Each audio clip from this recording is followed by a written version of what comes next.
মুসলমান, আমি আগেই বলছি, গরুর কোনো জমিন নাই, হাতির কোনো অ্যাকাউন্ট নাই। বিশাল বিশাল প্রাণীদেরকে আল্লাহ খাওয়াইতে পারেননি না পারেন না? তুমি বান্দার আধা পেটটা ভরার জন্য সুদ খাইও না, আধা পেটটা ভরার জন্য তুমি হারাম রাস্তায় কদম বাড়াইও না, হারাম খাদ্যের জন্য পাগল হইও না। তুমি হালাল গুলো খুঁজবা। একজন মানুষের সামনে যখন খাবার আসবে, এই খাবারটা হালাল না হারাম যাচাই করা ইমানদারের দায়িত্ব। যেই মানুষগুলো এইভাবে চিন্তা ভাবনা করে, খাবার খায় হারাম থেকে বিরত থাকে, হালাল খাবার দিয়া এই রক্ত মাংস গড়লো, বডিটারে গড়লো। যার বডিতে হারামের গন্ধ নেই, যার বডি হারামের গন্ধ নাই, আল্লাহ বলেন আমি তারে কেমনে জাহান্নামের আগুনে পুরাই। হালাল বেচে বেচে খাও, রক্ত মাংস তৈরি হবে, ভালো কাজের দিকে দাবিত হবে, ইবাদত করলে মজা পাইবা। বর্তমান সময়ের হালত হলো মানুষেরা ইবাদতও করে, সুদও খায়, গুনাও করে, বেহালাল খায়া সুদের পয়সার পাঞ্জাবি, পোশাক আশাক সুদের পয়সা। আগের কাতারের মুসল্লি মার দে পাঞ্জাবি ভিন্দিয়া ব্যাঙ্গের মতো হুল্লিয়া ইমামের অফিসে বসে শুক্রবারে, সপ্তাহে একদিন যায় মসজিদ, সারা সপ্তাহ খবর নেই। এলাকার লোকেরাও কয় না বেড়া দেখতে যেমন ভৈসব এমন। সারা বছর সারা সপ্তাহ নামাজ হলে হলে কি লাভ? পড়ার মতো একদিন হল্লি হয়। কেমন সারটা লই আছে। আল্লাহ কি পোশাক দেখেন না পবিত্রতা দেখেন? তার এই পোশাকটা সুদের পয়সার, তার পেটে যেই খাদ্যটা এখনো অবশিষ্ট আছে ওইটাও হারাম। বান্দা ইশা দাঁড়াইছে মসজিদে, নামাজ পড়বে, আল্লাহর কুদরতি পায়ে সেজদা দেয়। হালাল খানে ওলাও সেজদা দেয়, হারাম খানে ওলাও সেজদা দেয়। দুই সেজদার মাঝখানের বেশ কম হলো হালাল খানাকে যারা সেজদা দেন, মহান আল্লাহ এদের কপালের নিচে কুদরতি কদম ধরে দেন। আর যারা হারাম খায় সেজদা দেন, আল্লাহ বলেন বিচার শুরু হয়ে যাইত। হয় নাই কেন জানো? নিরে মাখলুকাত ফেরেশতারা, দুনিয়ার জমিন পরীক্ষার হল, ভালো করুক মন্দ করুক তারে বাধা দেওয়া যাবে না, হালতের উপরে ছাড়লাম।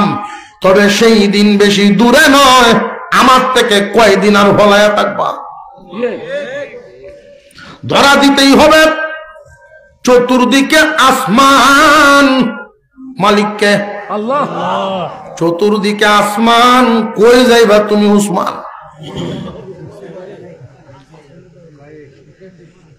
ধরুন খাওয়া আছে উসমান, কেউ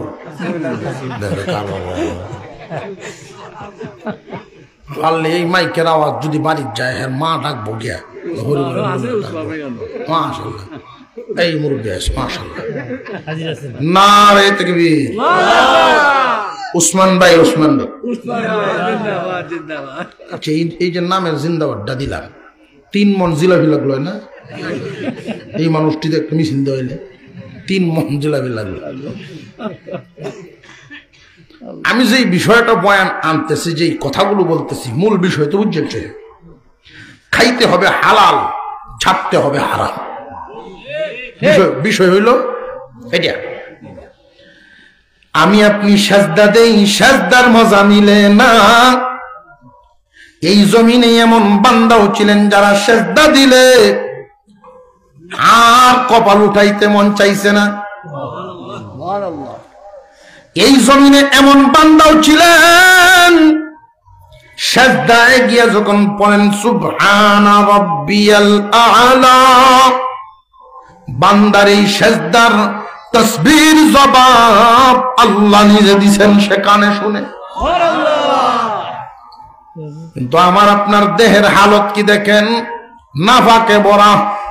আল্লাহ বলেন বান্দারে তোমারে আল্লাহ খাওয়াইমু, তোমারে আমি ফালমু, জিম্মাদারি আল্লাহ নিছেন। আল্লাহ যে পালতে পারবেন তোমার পেরেশানি ছাড়া, অন্যায় কাজ ছাড়া যে পালতে পারবেন, এটার একটা নমুনা মার গর্ভে দেখাইছেন। বুঝে আসতেছে? মার গর্ভে তোমার লালন পালন করে আনছেন, মার গর্ভে ফালছেন। কেমনে ফালছেন দেখছি না, বুড়া আছেন, বুঝলাম বুড়া আছেন। এরপরে যে দুনিয়াতে আনলাম, দেখো তোমারে আমি কি দেই নাই বান্দা, তোমার যখন যা লাগে সময় আসার আগেই আমি আল্লাহ হাজির করে দিছি। বাচ্চা দুনিয়াতে আগে আসে না, বাচ্চার খাবার মার বুকে আসে, খাবার আগে। এই বাচ্চা দুধ পান করতে করতে যখন দুধ ছাড়ায় দিবে, দুনিয়ার খাবারের দিকে মায়াল হবে, নরম নরম খাদ্য খাবে, শাক সবজি একটু একটু খাইব, ছোট ছোট দাঁত হইলে ভালো হয়, দাঁত হইলে ভালো। আল্লাহ রব্বুল আলামিন কচি কচি দাঁত দিছেন, মাছও কামড় দেওয়ার আগেই দাঁত আমি দিয়ে দিছি। এই শিশু যখন আর একটু বড় হয়, এই দাঁতে চলতো না, খাওয়ান লাগে বেশি, ব্যবসা চাই কুরবানি দেয়, আড্ডিত কামড় দিব, বেল লাগে ভরবো। এই দাঁত ফালায়া ফাউন্ডেশন দিয়া খুঁজা গভীর ফাউন্ডেশন দিয়া দাঁত দিছেন, এবার খাও আর আল্লাহর শুকরিয়া আদায় করো। আল্লাহ বলে ইয়া আইয়ুহাল্লাযীনা আমানু কুলু মিন তাইয়্যিবাতি মা রাযাকনাকুম ওয়াশকুরু লিল্লাহি ইন কুনতুম ইয়্যাহু তা'বুদুন। রে দুনিয়ার বান্দা বান্দি, আমি যা দিলাম এখান থেকে পবিত্র রিজিক গুলো তোমরা খাও, আমার দেওয়া রিজিক থেকে উত্তম উত্তম পবিত্রটা খাইবা, খায়া আমি আল্লাহর শুকরিয়া আদায় করো। ওয়াশকুরু লিল্লাহি, শুকরিয়া আদায় কার? আল্লাহর শুকরিয়া কেন লাগিন আদায় করতাম? যেই রিজিক তো দিছেন আল্লাহ। লাউ যে আমরা খাই কে দিছেন? আল্লাহ। কেউ যদি মনে মনে কয় কান্দ হয়ে আনছি দিরাইত টেহা দিয়ে আইছি 200, আল্লাহ কেমনে দিল? আমি এমনি দিলাম। আল্লাহ যদি না দিতেন দিরাইও তুমি লাউ ভাইলাই না। বান্দা তুমি লক্ষ্য করে দেখো, আল্লাহ দেয়া নিয়ামত লাউ বেশি জমিনের মধ্যে তোমার দাদি বা তোমার মা একটা কুপছে, বেশি কুফার সাথে সাথে আল্লাহর পক্ষ থেকে ফেরেশতা নাজিল হয়ে যায়। আর হুজুরে কোন সুবহানাল্লাহ। ফেরেশতার কাজ হলো ওইখানে তালাবি দাও, মেহনত শুরু করো। বান্দা শুধু বেশি কুপে তুই আইছিনি, আর উপরে কি আর কাম নাই? তুমি বান্দা শুধু একটা উসিলা গাইয়া গেছো জমিনে, উসিলা দাঁড় করায় গেছে। এরপরে আমি আমার ফেরেশতা খাদিম দিয়া সকাল বিকাল বিকাল সকাল সকাল বিকাল বিকাল সকাল ফেরেশতা দিয়ে কাম করে। এইভাবে আমি 2 পাতার নাল দিয়া উঠাইলাম, আস্তে আস্তে একটু লাউয়ের ডুগা বড় করলাম, লাউয়ের ফাঁকাও খাইলা, ডুগাও খাইলা, এরপরে লাউ। আল্লাহ পাক রব্বুল আলামিন ফেরেশতার খেদমত চালান কতক্ষণ? এই বিচিত থেকে খেদমত হইতে হইতে লাউ ফাঁকা ডুগা, এরপরে লাউ লাউ নিয়ে রান্না বান্না করে তুমি যে রিজিক নিয়ে খানা খাইতে বসলা, এই লাউ খাইয়া যখন পেটে ঢুকাইলা, এর আগ পর্যন্ত ফেরেশতার খেদমত হইছে। এই জন্য আল্লাহ বলেন বান্দারে আমি জমিনে যা রিজিক দিলাম এর থেকে উত্তম গুলো দেখে দেখে খাও, এবং আমি আল্লাহর শুকরিয়া আদায় করো। যদি বান্দা আমার শুকর আদায় করো, এতদিন যে আমার ফেরেশতা খাদিমরা খেদমত করলো, এত কিছু পরিশ্রম যে গেল, সূর্যের বিল গেল, বৃষ্টির পানির বিল গেল, আমার সকল খেদমত বান্দা তোমার জন্য সব নিদাবি, কোনো প্রশ্ন আর করা হবে না। যদি নিয়ামত কায়া শুকর আদায় করো, এই নিয়ামতের হিসাব নিব না। লাউ খায়া আলহামদুলিল্লাহ না কইয়া গান গায়, হইতে হইতে শুয়ে শুয়ে গান গায়। গান কষাদের লাউ বানাইছে বইটা কি, লাউ বলে বইটা কি বানাইছে। আল্লাহ পাক রব্বুল আলামিন এরপরে আবার আয়াতের শেষাংশে বলেন, বান্দারে এই রিজিক হালালটা খাইবা, শুকর আদায় করবা, হালাল খাবার খাইবা, শুকরিয়া আদায় করবা। ইন কুনতুম, যদি তোমরা ইয়াহু তা'বুদুন, সত্যি ইবাদতকারী বান্দা হও, সত্যি যদি আবেদ বান্দা হয়ে থাকো, আল্লাহর বান্দা হইয়াই থাকো। আমরা সব কার বান্দা?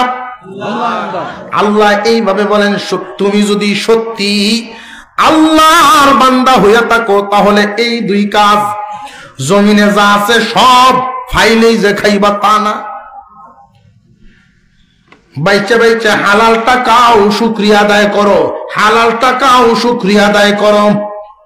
হালাল যদি খাইতে পারো, লক্ষ্য করে দেখেন, আগে খাওন এরপরে কইছে শুকরিয়া, আগে খাওন পরে শুকর। যেই বান্দায় হালাল খাইব সেই শুকরিয়া আদায় করতে পারবো, যেই বান্দায় হালাল খাইব সেই সেজদা দিতে পারবো, যেই বান্দা হালাল খাইব আল্লাহর নামের জাকের হইব, যেই বান্দা হালাল হারাম পার্থক্য করে না শুকর গুজার হবে না, যেই বান্দা হালাল হারাম তমিজ করে না তার রক্ত মাংস তো হারামে ঘটে। এই কারণেই লক্ষ্য করে দেখবেন আলেম ওলামারা ওয়াজ নসিহত তাফসীরের মাধ্যমে আমরা টানি একদিকে, উম্মত যায় আরেকদিকে। উম্মত আরেকদিকে যে যাইতো না, আমরা বছরে একদিন দেখা হয়, আয়ো বাবা নামাজও যাই, তার ভিতরের যে রক্ত মাংস হারাম মালে হয়ে রয়েছে, এইটা ডাকে হারা বছর। কোন হারাম খানা খায় যদি কেউ দোয়া করে, আল্লাহর দরবারে দোয়া কবুল না।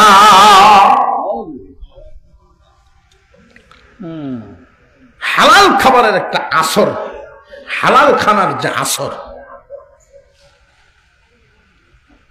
দেওবন্দ মাদ্রাসার নাম শুনছেন তো? খেলা খেলা শুনছেন? দেখি লড়া নীল লাগে না, কষ্ট দিতেছে ভাই সাহেব। বইয়া থাকতে থাকতে আসলে সুন্দরের দিক থেকে বইছে, পরিশ্রমের তো একটা ব্যাপার আছে।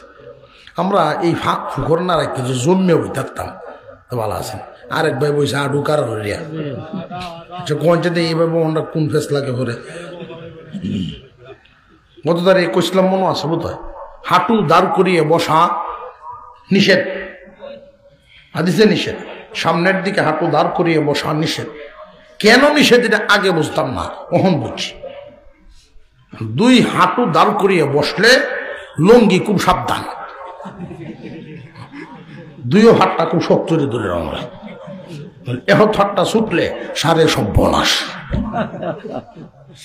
এজন্য আল্লাহ রসুল বলেন এবার বই হই না, বসা না তো বসে না। ফিসে যারা বসছেন আপনারা মিশে না, না আমরা গয়ের তো তারা আইন নারে তাকবীর। আরো কিছু কনসল তো আমি এতক্ষণ ঘুমাইছি, আমরা টের পাইছি না, আমি কিন্তু ঘুম আসলাম। ওয়াজও হয়েছে, ঘুম হয়েছে, সুবহানাল্লাহ। এমন হয়, প্রায় সময় এমন হয়। আল্লাহু আকবার। হালাল রিজিকের যে একটা আসর, আব্দুল্লাহ সাজি, সাজি আব্দুল্লাহ যুবকের নাম, বাড়ি দেওবন্দের খুব কাছে, গরিব। তার পেশা হলো হাওরে ঘাস কাটে, বস্তাত করে এই ঘাস বাজারে নিয়ে বিক্রি করে। শৌখিন গরু লালন পালন করুইয়া, গাভী লালন পালন করুইয়া কিরকম কিছু শৌখিন মানুষ আছে, ব্যবসায়ী মাজন। একটা গাভী হলে দুধ পান করার জন্য এই গাভীর লাগে তো আর আরো ঘাস কাটার যেত না, বাজার তো কিনে লায়। আরো অনেক লোক যুবকরা এই পেশা করে। সাজি আব্দুল্লাহর হালত, অর্থনৈতিক অবস্থা হইল এই ঘাস বিক্রি করে প্রতিদিন 8 আনা। কয় আনা? আসেনি 8 আনা দেশ আগে আছে 8 আনা পয়সা। দেখছেন তো ছোট বাচ্চার কাছে গপ করলে কোন জগতের আলোচনা করে বুঝত। তবে 8 আনার দাম ছিল। 8 আনার ঘাস বিক্রি করে 4 আনা সংসারের পিছনে খরচ করতেন, আর বাকি 4 আনা 2 আনা সাথে সাথে দান করে দিতেন। এই লোকটা ব্যাককল না?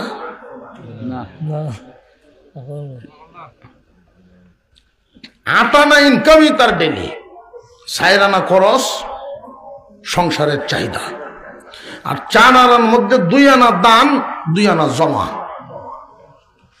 এই জমাটা কেন? 2 আনা জমাইতে জমাইতে জমাইতে জমাইতে যখন মোটামুটি বড় একটা অনুষ্ঠান করার মতো পয়সা জমতো, দারুল উলুম দেওবন্দের স্টাফ, আলেম ওলামা তাদেরকে দাওয়াত দিয়ে তার বাড়ি খাওয়াইতেন। তার বাড়ি ঘরের অবস্থা হইল বৃষ্টি আইলে উড়ানো হরবার আগে বিছনা তুলে দেয়। বাউন্ডারির উন্নতি নাই, বাতাস আইলেই হয়ে যায় সাফরা দেখা। এই লোক যদি 8 আনা খামায়া 4 আনা খরচ করে 4 আনা জমাইতো, তার দুনিয়ার পরিবর্তন হইল। কিন্তু তার হিসাবটা হইল 2 আনা ইয়েতিম বিধবা মিসকিনদের মধ্যে দান করে দেন সাথে সাথে। কারণ তার চিন্তা, তার হিসাবটা হলো আমি যে ঘাস কাটলাম, এই ঘাস আমি বুনি নাই, বৃষ্টির পানি সূর্যের আলোতে সম্পূর্ণ আল্লাহর দেওয়া, মালিকের দেওয়া নিয়ামত আমি ভোগ করি, মালিকের জন্য কিছু খরচ করব না, এমন নিমক হারাম এই সাজি আব্দুল্লাহ হবে না। এটা তার হিসাব। দেওবন্দের শিক্ষকগণ ইয়াকুব নানুতুবি রহমতুল্লাহ আলাইহি সহ তার বাড়িতে গিয়ে খাইতেন। উন্নত বিছনা নাই, এর ভরেও যাইতেন, ছাটায় বসে খাইতেন। সাগরেদের জায়গায় হুজুর জমিদাররা আসে আপনাদেরকে দাওয়াত দিতে, যাইন না। কারণ যায় না যে আল্লাহর অলিগণের নাকের গ্রান আর আমাদের নাকের গ্রান বেশ কম আছে না? নাই আছে। তাদের নাকের গ্রান শক্তি আর আমাদের গ্রান শক্তি সমান না। আল্লাহর অলিগণের নজর দৃষ্টি শক্তি আর আমাদের দৃষ্টি শক্তি এক সমান না। আল্লাহর অলিগণ তাকাইয়া যদি কারোর দিকে নেক নজর দিছেন, ওই নেক নজরে মানুষটা এমন বরকতি মানুষ এই জমিনে হয়ে গেছেন, আল্লাহ ওয়ালাগণের চাউনিতেই মানুষের কপাল খুলে যেত। আবার এও কিন্তু এমন ঘটনা আছে, আল্লাহর ওয়ালিদের বদদুয়ার নজর যার উপরে পড়ছে, আল্লাহ ওয়ালাগণের বদ নজর যদি কোনো কপাল পুরার উপরে পড়ে গেছে, তার সর্বনাশ হয়ে গেছে। ইয়াকুব নানুতুবি রহমতুল্লাহি আলাইহি সাগরেদকে উত্তর দেন, জমিদারদের দাওয়াতে যাই না, সাজির দাওয়াত মিস করি না। জমিদারদের যেই খানা, ওইখানে হারামের গন্ধ পাওয়া যায়। যদিও তাদের সর্বোত্তম খাবারটাই দেওয়ার চেষ্টা করে, এরপরেও পুরাপুরি সঠিক থাকে না, একটু একটু ভেজাল। একটু একটু ভেজাল কোন জায়গা?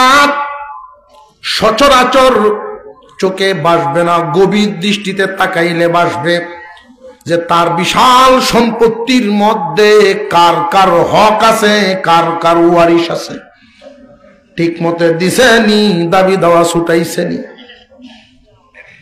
যদি দাবি দেওয়া না ছুটায় তাকে, তাহলে কি এটা হালাল রইল না হারাম মিশলো? এই জন্য আল্লাহ ওয়ালাগণের নাকে গ্রাম লেগে যেত। অনেক বুজুর্গানে দিন এমন দেখছি, খানা পাকাইছেন, সব রেডি, হুজুর আসছেন, উঠান থেকে ঘুরে চলে গেছেন, খানা খান নাই, ফ্রিজেতে দৌড়ায়, এরপরে আর তামেন না, লাঠি দিয়ে বাড়ি দিছে যে আগে পবিত্র, এরপরে আল্লাহ ওয়ালার দরজা। ইয়াকুব নানু তুমি বলেন, রে দুনিয়ার মানুষ, শাহজি আব্দুল্লাহর বাড়িতে আমরা যেই দিন খানা খাইতাম, এরপরে বিদায় নিয়ে আসতাম, আরেকবার কোন দিন দাওয়াত দিব, আরেকবার কোন দিন তার বাড়িতে যাব, এই অপেক্ষায় তাকায় থাকতাম। কেন জানোনি রে নবীর উম্মত, শাহজির এই খানা যেই দিন খায় আসতাম, 40 দিন পর্যন্ত ইবাদতের মজা পাইতাম। হালাল কানায় মজা, হালাল কানার পবিত্র গ্রান নূর পাওয়া যায়। হালাল খাবার খাওয়াইলে সন্তানাদি সুসন্তান হয়, হালাল খানা খাওয়াইলে পরিবার পরিজন দিনদার নেককার হয়। মুসলমান জানিয়ে রাখবেন, আপনার সন্তানকে যদি হারাম খাওয়ান, সন্তানের কাছ থেকে হালাল ব্যবহারের আশা করবেন না। খাওয়াইছেন হারাম, আচরণও পাবেন হারাম, আর যদি হালাল খাওয়ান এর একটা আসর পাবেন। হালাল আর হারামের তফাৎটা হলো, হাতি আর ছাগল। হাতি যদি জবাই করা হয় 50 টাকা কেজি দেওয়া বস্তু, ঠেলা নিবেন, আসেন নিবেন কেউ? এত সস্তা এর হলো নিতেন না। কেন নিবেন না? যে হাতি তো হালাল না। হালাল মালের পাহাড় আর হারাম মালের পাহাড় দুটোটা কি সমান না বেশ কম? হালাল মাল সামান্য মাত্র কুড়ে গোড়, 2 বেলা 2 মুঠো ভাত আর সামান্য কাপড় চোপড় দিয়ে জুরাতালির জীবন তার পার করা শুরু হয়ে গেল। এটা পূরণ হইলে ওইটা বাকি থাকে, ওইটা পূরণ হইলে আর একটা বাকি, আর একটা অভাব সামনে আইসা দাঁড়ায় যায়। এমন একটা জীবন যাপন কিন্তু হালাল পবিত্র।